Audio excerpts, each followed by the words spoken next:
ससुराल आई नंद की दो भुक्कड़ सहेली। अलीशा, आज तुम लंच में क्या लेकर आई हो? आज मम्मी ने लंच में राजमा चावल दिए हैं, लेकिन तुम दोनों का लंच कहाँ है? वो तो हमने सेकंड पीरियड में ही खा लिया था। लेकिन तुम दोनों ने इतनी जल्दी लंच क्यों कर लिया? और लंच करने के बाद भी तुम दोनों को भूख लग रही है? अलीशा, तुम तो जानती हो ना, हमसे बिना खाए रहा नहीं जाता। अब बातें बाद में करना, जल्दी से अपना लंच दो। आलिया और मायरा अलीशा से उसका लंच लेकर खाने लगती हैं और सिर्फ कुछ ही मिनटों में उसका लंच खत्म कर देती हैं, जिसे देखकर अलीशा कहती है, अरे ये क्या किया तुमने? तुमने तो मेरा पूरा ही लंच खा लिया, अब मैं क्या खाऊंगी? तुम फिक्र क्यों करती हो? चलो आज हम तुम्हें कैंटीन में खाना खिलाएंगे। जिसके बाद तीनों सहेलियां स्कूल के कैंटीन में जाती हैं। भैया 7 समोसे और 5 प्लेट पाव भाजी दे दो। आलिया, 7 समोसे और 5 प्लेट पाव भाजी? क्या पूरी क्लास को पार्टी दे रही हो जो इतना सारा खाना मंगा लिया? मेरा तो एक समोसे में ही पेट भर जाएगा। हमें पता है तुम्हारा एक समोसे में ही पेट भर जाएगा, बाकी का खाना तो हमने अपने लिए मंगवाया है। तुम दोनों कहीं पागल तो नहीं हो गई हो? तुमने पहले अपना लंच खाया, फिर मेरा, और अब इतना सारा खाना। अगर इतना सारा खाना खाओगी तो एक दिन फूलकर गुब्बारा बन जाओगी। अलीशा, ऐसा कुछ भी नहीं होता। अगर हम मोटे हो भी गए तो हम दोबारा पतले हो जाएंगे। तुम उसकी फिक्र मत करो। ये लो, तुम अपना समोसा खाओ और हमें भी खाने दो। अभी अलीशा का समोसा खत्म भी नहीं हुआ था कि माहिरा और आलिया भुक्कड़ों की तरह पूरा खाना चट कर जाती हैं और डकार भी नहीं लेती है। माहिरा, आलिया और अलीशा नर्सरी से ही एक साथ होती हैं और तीनों बहुत अच्छी बेस्ट फ्रेंड भी होती हैं।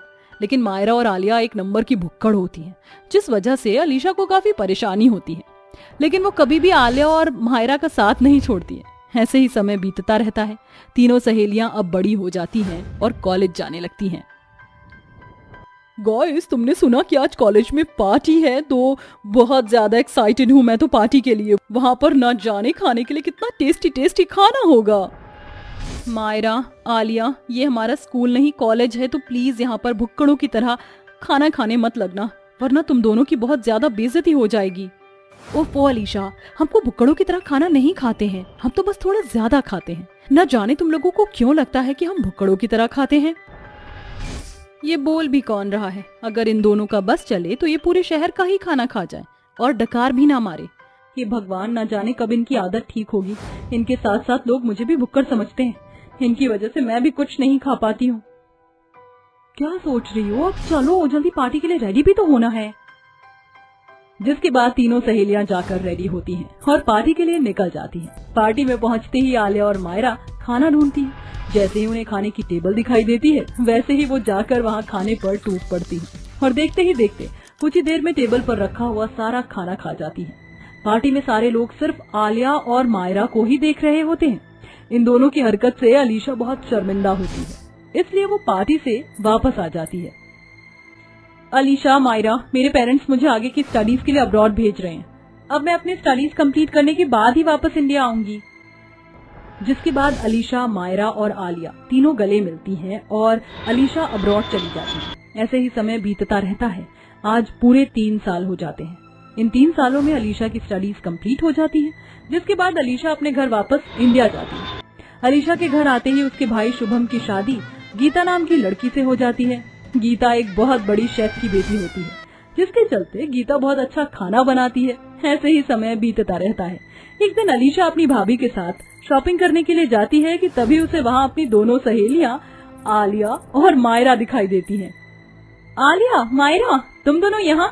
कितना टाइम हो गया तुम दोनों से मिले हुए। आलिया और मायरा अलीशा को देखकर बहुत खुश होती हैं और तीनों सहेलियां आपस में गले मिलती हैं। भाभी, ये मेरे बचपन की दोस्त हैं, आलिया और मायरा, और ये मेरी भाभी हैं गीता। हाय आलिया और मायरा, तुम दोनों से मिलकर बहुत अच्छा लगा। अलीशा, क्यों ना तुम आज रात के डिनर पार्टी में इन दोनों को भी बुला लो। तुम तीनों को एक दूसरे से मिले हुए काफी टाइम हो गया होगा। तुम पार्टी भी एंजॉय कर लेना और एक दूसरे से अच्छे से मिल भी लेना। तीनों ही सहेलियों को गीता का आइडिया बहुत अच्छा लगता है। जिसके बाद गीता और अलीशा घर आ जाती हैं और गीता रात की पार्टी के लिए अच्छा अच्छा खाना बनाने लगती है। शाम होते ही आलिया और मायरा अलीशा के घर आ जाती हैं। इतने सालों बाद भी अलीशा और मायरा का भुक्कड़पना कम नहीं हुआ होता है। वो घर आते ही डाइनिंग टेबल पर रखे खाने के पास जाती हैं और खाना खाने लग जाती हैं। देखते ही देखते वो आधे से ज्यादा खाना खत्म कर देती हैं। आलिया और मायरा की ये हरकत देखकर अलीशा के घर वाले बहुत हैरान हो जाते हैं। थोड़ी देर में पार्टी खत्म हो जाती है। पार्टी खत्म होते ही आलिया और मायरा वापस अपने घर चले जाते हैं। अलीशा, ये दोनों तुम्हारी दोस्त थी या क्या थी? इतना सारा खाना इन्होंने अकेले कैसे खा लिया? बाकी लोगों के लिए तो खाना ही कम पड़ गया। मुझे बाहर से ऑर्डर करके मंगवाना पड़ा। इतने साल हो गए लेकिन दोनों का भुक्कड़पना अभी भी खत्म नहीं हुआ। न जाने ये दोनों कब सुधरेंगे। आलिया और मायरा को गीता के हाथ का खाना बहुत ज्यादा पसंद आता है, इसलिए अब वो अक्सर अलीशा के घर आकर उसकी भाभी से तरह तरह के खाने बनवाया करती थी। गीता उन दोनों भुक्कड़ों के लिए खाना बना बना कर थक जाती थी, लेकिन वो दोनों खाना खा खा कर नहीं थकती थी। अब अलीशा और उसके घर वाले आलिया और मायरा से बहुत ज्यादा परेशान हो जाते हैं, इसलिए अब वो उन्हें सुधारने का एक प्लान बनाते हैं। अलीशा, आलिया और मायरा को सुधारने का अब यही एक तरीका है। तुम आलिया और मायरा को कॉल करके बुलाओ। हम सब लोग मेरे डैड के होटल में जाएंगे, वहाँ अनलिमिटेड फूड है। हम भी देखते हैं कि ये दोनों कितना ही खा सकती हैं। इन दोनों की अकल ऐसे ही ठिकाने आएगी। गीता का प्लान सबको पसंद आता है, जिसके बाद अलीशा जल्दी से आलिया और मायरा को कॉल करती है और सब मिलकर साथ में गीता के पिता के होटल में जाते हैं। वहां पर अनलिमिटेड फूड देखकर आलिया और मायरा के अंदर का भुक्कड़पना जग जाता है, जिसके बाद वो दोनों जाकर वहां खाने लगती हैं। लेकिन इस बार उन्हें कोई नहीं रोकता है। अनलिमिटेड फूड के चक्कर में वो दोनों इतना ज्यादा खाना खा लेती हैं कि उन्हें उल्टी आनी शुरू हो जाती है, जिस वजह से उन्हें हॉस्पिटल लेकर जाया जाता है। आलिया और मायरा ठीक तो है ना?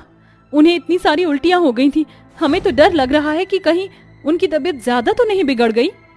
इतना ज्यादा खाना खाएंगी तो तबीयत तो बिगड़ेगी ही ना। ज्यादा खाना खाने की वजह से इन्हें फूड पॉइजनिंग हो गया है, इसलिए अब इन्हें कुछ दिनों तक के लिए बिल्कुल सादा और सिंपल खाना खाना पड़ेगा। उसी से ही वो दोनों ठीक हो पाएंगी। लेकिन अगर इन्होंने अपने खाने पर कंट्रोल नहीं किया तो उन्हें शुगर जैसी खतरनाक बीमारी भी हो सकती है। डॉक्टर की जब सारी बातें आलिया और मायरा को पता चलती हैं तो उन्हें अपनी गलती का एहसास हो जाता है। आई एम सॉरी अलीशा, काश अगर हम तुम्हारी बात पहले मान जाते तो हमें आज फूड पॉइजनिंग ना होती। अब हमें कई दिनों तक सिर्फ उबला हुआ ही खाना खाना पड़ेगा। हाँ Alisha, I am sorry. Thank God तुम दोनों को देर से ही सही, पर ये रियलाइज हुआ कि ओवर खाना खाना हमारी हेल्थ के लिए बिल्कुल भी अच्छा नहीं है, और ये हम सबका ही प्लान था कि तुम दोनों को तुम्हारी गलती का एहसास हो। अभी भी देर नहीं हुई है। अगर तुम दोनों अपने खाने पर कंट्रोल रखो तो तुम दोनों को खुद ही बीमारी नहीं होगी। आलिया और मायरा अब सुधर जाती हैं और भुक्कड़ों की तरह खाना खाना बंद कर देती हैं, जिससे वो कुछ ही दिनों में ठीक हो जाती हैं और नॉर्मल लोगों की तरह ही खाना खाती हैं।